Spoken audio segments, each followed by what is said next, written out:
ಅಪ್ಪ ಮಗ ಇಬ್ಬರು ಮಾತಾಡ್ಕೊಂಡು ಮಾಡಿವ್ರಿ ಅಂತ. ನಾನು ಫೋನ್ ಕೊಡ್ತೀನಿ ನಿಮಗೆ, ತಗೊಳ್ಳಿ, ಅವನಿಗೆ ಕೊಡಿ.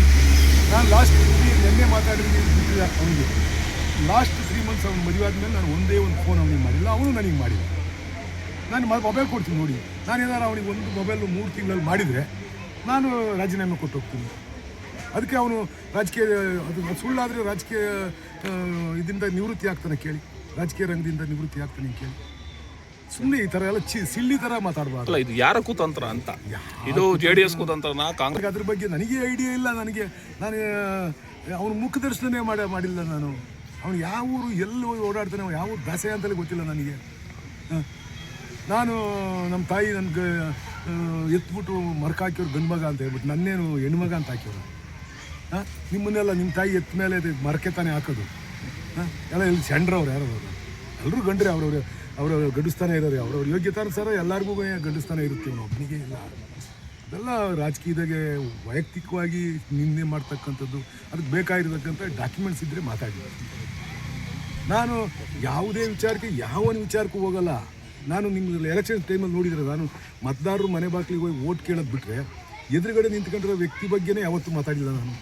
ನನ್ನ 5 ಚುನಾವಣೆಯಲ್ಲಿ ನಾನು ಒಂದು ದಿವಸ ಎದುರುಗಡೆ ನಿಂತಿರ್ತಕ್ಕಂಥವ್ರಿಗೆ ನಾನು ಮೈಕ್ ಹಿಡ್ಕೊಂಡು ಅವನ ಅವಹೇಳನ ಮಾಡ್ತಕ್ಕಂಥದ್ದು, ಅವನ ಬಗ್ಗೆ ಭಾಷಣ ಮಾಡಿರೋದು ಎಲ್ಲರೂ ಕೇಳಿದ್ದೀರ. ಈ ಸಾರಿ ಅಂತೂ ನಾನು ಎಲ್ಲೂ ಮೈಕಲ್ಲಿ ಮಾತಾಡಿಲ್ಲ. ಆ ಥರ ನಾನು ಚುನಾವಣೆ ಮಾಡ್ಕೊಂಡು ಹೋಗ್ತಕ್ಕಂಥವ್ನು. ಯಾವ ವ್ಯಕ್ತಿಗತವಾಗಿ ಯಾರಿಗೂ ನಿನ್ನೆ ಮಾಡಲ್ಲ. ಅಂಥದ್ರಲ್ಲಿ ಇವನು ಏಕಾಏಕಿ ಬಂದು ಹೇಳ್ಬಿಟ್ರೆ, ಇಲ್ಲಿ ನಮ್ಮ ಕಾನ್ಸ್ಟಿಟ್ಯೂನ್ಸಿಲಿ 25 ವರ್ಷ ನೋಡಿರೋ ಜನ ಏನು ಅಂತ ನನಗೆ ಬಂದು ಜನದ ಹತ್ರ ಕೈ ಕಾಲು ಹಿಡ್ಕೊಂಡು ಕೇಳ್ಕೊಳ್ಳಿ. ಅದೃಷ್ಟ ಹಣೆ ಬರ ಯಾರೂ ಚೇಂಜ್ ಮಾಡೋಕ್ಕಾಗಲ್ಲ. ಪ್ರಜಾಪ್ರಭುತ್ವ ವ್ಯವಸ್ಥೆಯಲ್ಲಿ ನಮಗೆ ಅಲ್ಟಿಮೇಟಲ್ಲಿ ಅಧಿಕಾರ ಕೊಡ್ತಕ್ಕಂಥವ್ರು ಜನ. ಅವ್ರು ಮನಸ್ಸು ಮಾಡಿದ್ರೆ ಏನು ಬೇಕಾದರೂ ಮಾಡ್ಬೋದು. ಈ ಥರ ಎಲ್ಲ ಸಿಲ್ಲಿ ಕೆಲಸ ಮಾಡಿಕೊಂಡು ನನಗೆ ಹನಿ ಟ್ರ್ಯಾಪ್ ಮಾಡಿ ಯಾಕೆ ಭಯ ಬಂದ್ಬಿಡ್ತೀವಿ, ಹನಿ ಟ್ರ್ಯಾಪ್ ಮಾಡ್ತಾರೆ ಅಂತ. ಹಿಂಗೆ ಯಾಕೆ ಭಯ ಬಂತು ಮಾಡಿಗಿಡೋಣ, ಹಿಂಗೆ ಯಾಕೆ ಬಂತು ಹನಿ ಟ್ರ್ಯಾಪ್ ಮಾಡ್ತಾರೆ ಅಂತ. ಅಂತ ಕೀಳು ಮಟ್ಟದ ರಾಜಕಾರಣ ನನ್ನ ಜೀವನದಲ್ಲಿ ಮಾಡಲ್ಲ. ನನಗೆ ಬಾಯಿಲಾದ್ರೂ ಹೇಳೋಕ್ಕೂ ಅಸಹ್ಯ ಅನಿಸುತ್ತೆ. ಅದು ಹೆಂಗೆ ಹೇಳ್ಕೊಂಡು ತಿರುಗಿಕೊಂಡು ಗೊತ್ತಿಲ್ಲ. ಮಾನ ಮರ್ಯಾದೆ ನಾಚಿಕೆ ಇರೋರು ಯಾರೂ ಹೇಳಲ್ಲ. ಆ ಥರ ಇಂಥ ಸಣ್ಣ ವಿಚಾರ ಬಂದು ಪಬ್ಲಿಕ್ಕಲ್ಲಿ ಪ್ರೆಸ್ ಮೀಟ್ ಕರೆದು ಯಾವನು ಹೇಳಲ್ಲ. ಅದು ಹೆಂಗೆ ಅಕ್ಕಪಕ್ಕ ಅದು ಅವ್ರು ಹೆಂಗೆ ಕೂತಿದ್ರು ಗೊತ್ತಿಲ್ಲ. ಅವರೆಲ್ಲ ಮಾತಾಡಿ ಅವ್ರು ನೋಡಿದೆ, ಅದು ಹೆಂಗೆ ಕೂತ್ಕೊಂಡು ಇದನ್ನು ಪ್ರಸ್ತಾಪ ಮಾಡಿರೋ ಗೊತ್ತಿಲ್ಲ. ಅವರೆಲ್ಲ ನನ್ನ ಜೊತೆಲಿದ್ದರು, ನಾನೇನು ಅನ್ನೋದು ಅವ್ರಿಗೆ ಗೊತ್ತಿದೆ.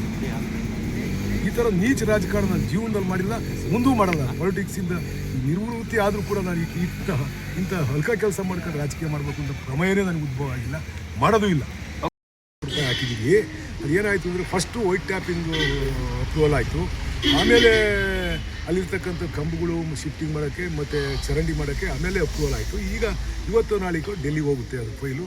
ಹೋಗಿ ಅಪ್ರೂವಲ್ ಆದಮೇಲೆ ಚರಂಡಿಗಳನ್ನೂ ಕೂಡ ನಾವು ವ್ಯವಸ್ಥಿತವಾಗಿ ಮಾಡ್ತಕ್ಕಂಥದ್ದನ್ನು ಮಾಡ್ತೀವಿ. ಈಗಾಗಲೇ ನಾವು CSR ಫಂಡಲ್ಲಿ ಈಗ ಏನು ಜಡ್ಜ್ ಕ್ವಾರ್ಟರ್ಸು ಮತ್ತು ಕಾಲೇಜಿಂದ ಡಿಗ್ರಿ ಕಾಲೇಜಿಂದ ನೀರು ಅಕ್ಯುಮುಲೇಟ್ ಆಗೋದು, ಅಲ್ಲಿಂದಲೂ ಕೂಡ ಒಂದು ಬಾಕ್ಸ್ ಚರಂಡಿ ಮಾಡಿ ಈ ಬಸ್ ಸ್ಟ್ಯಾಂಡ್ಗೆ ತಗೊಂಬಂದು ಈ ಚರಂಡಿ ಲಿಂಕ್ ಮಾಡಿ ಕೆಳಗಡೆಗೆ ಹೋಗೋ ರೀತಿಲಿ ವ್ಯವಸ್ಥಿತವಾಗಿ ಮಾಡ್ತೀವಿ. ಈಗ ನಾವು ಕೆಲಸ ಮಾಡ್ತಾಯಿದ್ದೀವಿ. ಅಲ್ಲಿ ಆಟೋಮೆಟಿಕಲಿ ನೀರು ಹರಿಯೋಕ್ಕೆ ಅಡಚಣೆ ಆಗಿದೆ. ಅದರಿಂದ ಸ್ವಲ್ಪ ಪ್ರಾಬ್ಲಮ್ ಆಗೇ ಆಗುತ್ತೆ. ನಾವು ಕೆಲಸ ಮಾಡ್ದಲೇ ಎಲ್ಲ ಮುಗಿದ ಮೇಲೆ ಒಂದು ಹಂತಕ್ಕೆ ಬಂದ ಮೇಲೆ ನಾವೆಲ್ಲ ಕಡೆಗೂ ಚರಂಡಿ ಮತ್ತು ಬಾಕ್ಸ್ ಚರಂಡಿಗಳು ಎಲ್ಲ ನಿರ್ಮಾಣ ಮಾಡಿ ಸರಿ ಮಾಡ್ತೀವಿ. ಅಷ್ಟರಲ್ಲಿ ಆ ಥರ ನಮ್ಮ ಲೊಕೇಶನ್ ಹೇಳಿಯುತ್ತೆ, ಗುಬ್ಬಿಲೆಲ್ಲ ತೇಲಾಡ್ತಾರೆ ಅಂತ ಹೇಳ್ಬಿಟ್ಟು ಕೆಲಸ ಮಾಡುವಾಗ ತೇಲಾಡ್ದಲ್ಲಿ ಇನ್ನೇನಾಗುತ್ತೆ? ಕಾಮನ್ ಸೆನ್ಸ್ ಇಲ್ದಂಗೆ ಮಾತಾಡ್ತಾರೆ. ಇವ್ರನ್ನೆಲ್ಲ ಜನ ರಾಜಕಾರಣಿಗಳು ಅಂತ ಬಿಂಬಿಸ್ತೀರ. ಇದು ಅಟ್ಲೀಸ್ಟ್ ಕಾಮನ್ ಸೆನ್ಸ್ ಇವೆಲ್ಲ. ಎಲ್ಲೋ ಒಂದು ಕಡೆ ನಾವು ಕಾಂಕ್ರೀಟ್ ರಸ್ತೆ ಮಾಡ್ಕೊಂಡು ಹೋಗ್ತೀವಿ ಇಂದಾಗ ಎಲ್ಲೋ ಒಂದು ಕಡೆ ಅಡಚಣೆ ಆದಿ ಆಗುತ್ತಲ್ವ, ಬ್ಲಾಕ್ ಆದಿ ಆಗುತ್ತಲ್ವ. ನಾವಿನ್ನೂ ಅದನ್ನು ಪೂರ್ಣ ಪ್ರಮಾಣದಲ್ಲಿ ಏನೂ ಮಾಡೇ ಇಲ್ಲ. ಬಾಕ್ಸ್ ಚರಂಡಿ ಮಾಡಬೇಕು, ಮೇಲಿಂದ ಕೆಳಿಕಾನ ಬಾಕ್ಸ್ ಚರಂಡಿ ಮಾಡಬೇಕು. ಮೇಲಿಂದ ಬರ್ತಕ್ಕಂಥ ನೀರನ್ನ ಬಸ್ ಸ್ಟ್ಯಾಂಡ್ ಪಕ್ಕದ ಇರ್ತಕ್ಕಂಥ ದೊಡ್ಡ ಮೋರಿಗೆ ಬೀಳಂಗೆ ಮಾಡಬೇಕು. ಅವೆಲ್ಲ ಮಾಡ್ತೀವಿ, ಕಾಯಬೇಕು. ಕೆಲಸ ಮಾಡುವಾಗ ಅಟ್ಲೀಸ್ಟ್ ತೊಂದರೆ ಆದೇ ಆಗುತ್ತೆ. ನೀರೆಲ್ಲ ಹರಿತಾ ಐತೆ ಗುಬ್ಬಿ ಒಳಗೆ. ಸೊ ಅದನ್ನ ಹಿಡ್ಕೊಂಡು ನಿಖಿಲ್ ಕುಮಾರಸ್ವಾಮಿ ಒಂದು ಟಾಂಗ್ ಕೊಡ್ತಾರೆ DKಶಿಗೆ. ನನ್ನ ಯೋಗ್ಯತೆ ಎಷ್ಟೈತೋ ಅಷ್ಟು ನಾನು ಮಾತಾಡಬೇಕು.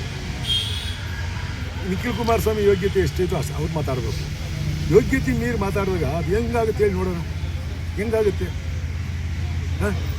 ನಾನೊಬ್ಬ ಶಾಸಕ, ನಾನು ಮುಖ್ಯಮಂತ್ರಿ ಬಗ್ಗೆ ಮಾತಾಡಿದೆ, ಡೆಪ್ಟಿ ಉಪಮುಖ್ಯಮಂತ್ರಿ ಬಗ್ಗೆ ಮಾತಾಡಿದೆ. ನಾನು 5 ಬಾರಿ MLA, 1 ಬಾರಿ ಜಡ್ಪಿ ಮೆಂಬರು. ನನಗೇ ಭಯ ಆಗುತ್ತೆ ದೊಡ್ಡವ್ರ ಬಗ್ಗೆ ನಾವು ಮಾತಾಡೋಕ್ಕೆ. ನನ್ನ ಯೋಗ್ಯತೆ ತಿಳ್ಕೊಂಡು ನಾನು ಮಾತಾಡಬೇಕು. ಅದನ್ನು ಬಿಟ್ಬಿಟ್ಟು ಸುಮ್ಮನೆ ಬಾಯಿ ಬರುತ್ತೆ ಮೈಕ್ ಹಿಡ್ಕೊಂತೀರ ಅಂತ ಏನೇನೋ ಮಾತಾಡ್ಬಿಟ್ರೆ, ಒಬ್ಬ ಉಪಮುಖ್ಯಮಂತ್ರಿ ಬಗ್ಗೆ ಬಾಯಿ ಬಂದಂಗೆ ಮಾತಾಡ್ಬಿಟ್ರೆ ಅದೇ ಸರಿ ಇರುತ್ತೆ? ಅದು ಮುಖ್ಯಮಂತ್ರಿ ಬಗ್ಗೆನೂ ಮಾತಾಡ್ತಾರೆ. ಅವ್ರ ಅನುಭವ ಆಗಿರೋಷ್ಟು ಇವ್ರು ವಯಸ್ಸಾಗಿಲ್ಲ, ರಾಜಕೀಯ ಅನುಭವ ಆಗಿರೋಷ್ಟು ಇವ್ರು ವಯಸ್ಸಾಗಿಲ್ಲ. ನಮ್ಮ ಲಿಮಿಟಲ್ಲಿ ನಾವು ಹೋಗ್ಬೇಕು. ಯಾವತ್ತಾದರೂ ಕೂಡ ನಾನೇನು ಅನ್ನೋದು ಫಸ್ಟು ಅರ್ತ್ಕೊಬೇಕು, ಆಮೇಲೆ ರಿಯಾಕ್ಟ್ ಮಾಡಬೇಕು. ಅದನ್ನ ಬಿಟ್ಟು ಏನೇನೋ ಮಾತಾಡ್ಬಿಟ್ರೆ ಹೆಂಗಿರುತ್ತೆ. ಈಗ ಕಾಕ್ರೋಚ್ ಬಗ್ಗೆ ಹಿಂದಕ್ಕೆ ಹಾಕಿದ್ದಾರೆ, ದೇಶದ ಬದಲಾವಣೆ ಒಂದು ನಾಂದಿ ಆಗ್ತಾ ಇತ್ತು ಅಷ್ಟೇ. ನನ್ನನ್ನು ನನ್ನ ತಾಯಿ ಗಂಡು ಎಂದು ಹೆತ್ತು ಮರಕ್ಕೆ ಹಾಕಿರುವುದು. ನಾನು ಯಾರಿಗೂ ಹೆದರುವ ಮಗನೇ ಅಲ್ಲ. ಜೆಡಿಎಸ್ ಮುಖಂಡರಿಗೆ ಚಳಿ ಬಿಡಿಸಿದ ಗುಬ್ಬಿ ಶಾಸಕರು ಶ್ರೀನಿವಾಸ್. ತಾಲೂಕಿನ ಕೋಡಿ ನಾಗೇನಹಳ್ಳಿ ಸಾತೇನಹಳ್ಳಿ, ಚೇಳೂರು ಎಪಿಎಂಸಿ, ನಂದಿಹಳ್ಳಿ ಸಾತೇನಹಳ್ಳಿ ಗೇಟ್ನಲ್ಲಿ ರಸ್ತೆ ಕಾಮಗಾರಿ, ಕಾಂಪೌಂಡ್ ನಿರ್ಮಾಣ ಸೇರಿದಂತೆ ಹಲವು ಅಭಿವೃದ್ಧಿ ಕೆಲಸಗಳಿಗೆ ಭೂಮಿ ಪೂಜೆ ಮಾಡಿ ಮಾತನಾಡಿದ ಅವರು, ಜೆಡಿಎಸ್ ಮುಖಂಡ ಬಿಎಸ್ ನಾಗರಾಜು ನನ್ನ ಮಗ ದುಷ್ಯಂತ ಮೇಲೆ ಆರೋಪ ಮಾಡಿದ್ದಾರೆ. ನನ್ನ 30 ವರ್ಷಗಳ ರಾಜಕೀಯ ಜೀವನದಲ್ಲಿ ಇಂತಹ ಕೆಳಮಟ್ಟದ ರಾಜಕೀಯವನ್ನು ಎಂದೂ ಮಾಡಿಲ್ಲ, ಮುಂದೆಯೂ ಮಾಡುವುದೂ ಇಲ್ಲ. ನನ್ನ ಮಗನನ್ನೇ ಸಿಲುಕಿಸುವ ಉದ್ದೇಶದಿಂದ ಅವರ ಪಿಎ, ಡ್ರೈವರ್ ಹಾಗೂ ಇವರೆಲ್ಲ ಸೇರಿ ಮಾಡಿರುವ ಕುತಂತ್ರ ಇದಾಗಿದೆ. ನಾನು ನನ್ನ ಮಗನ ಜೊತೆಯಲ್ಲಿ ಮಾತನಾಡಿ 3 ತಿಂಗಳಾಗಿದೆ. ಬೇಕಾದರೆ ನನ್ನ ಮೊಬೈಲ್ ಚೆಕ್ ಮಾಡಿಕೊಳ್ಳಲಿ. ನನ್ನ ತಪ್ಪು ಇದ್ದರೆ ರಾಜೀನಾಮೆ ಕೊಡುತ್ತೇನೆ ಹೊರತು ಇಂತಹ ಕೀಳು ಮಟ್ಟಕ್ಕೆ ಇಳಿಯುವುದಿಲ್ಲ. ಈ ಹನಿ ಟ್ರ್ಯಾಪ್ ಎನ್ನುವ ಮಾತು ಕೇಳಿದರೆ ಅಸಹ್ಯವಾಗುತ್ತದೆ. ಅವರ ಜೊತೆಯಲ್ಲಿ ಕುಳಿತಿರುವವರಿಗೆ ನಾನು ಏನು ಎಂಬುದು ಗೊತ್ತಿದೆ. ನಾನು ಎಂದಿಗೂ ವೈಯಕ್ತಿಕ ನಿಂದನೆ ಮಾಡಿಲ್ಲ. ನಾನು ಚುನಾವಣೆ ಸಮಯದಲ್ಲಿ ಮನೆ ಬಾಗಿಲಿಗೆ ಹೋಗಿ ಮತ ಕೇಳುತ್ತೇನೆ ಹೊರತು ಯಾರ ವಿರೋಧಿಗಳ ಬಗ್ಗೆಯೂ ಮಾತನಾಡಲ್ಲ. ನನ್ನ ಬಗ್ಗೆ ಇಲ್ಲಿನ ಜನರಿಗೆ 25 ವರ್ಷಗಳಿಂದಲೂ ತಿಳಿದಿದೆ ಎಂದು ತಿಳಿಸಿದರು. ಇನ್ನೂ ನಗರದಲ್ಲಿ ರಸ್ತೆ ಕಾಮಗಾರಿ ನಡೆಯುತ್ತಿದ್ದು, ಮುಂದಿನ ದಿನದಲ್ಲಿ ಚರಂಡಿಗೂ ಸಹ ಹಣವನ್ನು ಹಾಕಲಾಗಿದೆ. ಅದೆಲ್ಲ ಆದ ನಂತರ ಪಟ್ಟಣದಲ್ಲಿ ಯಾವುದೇ ರೀತಿಯ ಸಮಸ್ಯೆ ಆಗದಂತೆ ನೀರು ಹರಿಯುತ್ತದೆ.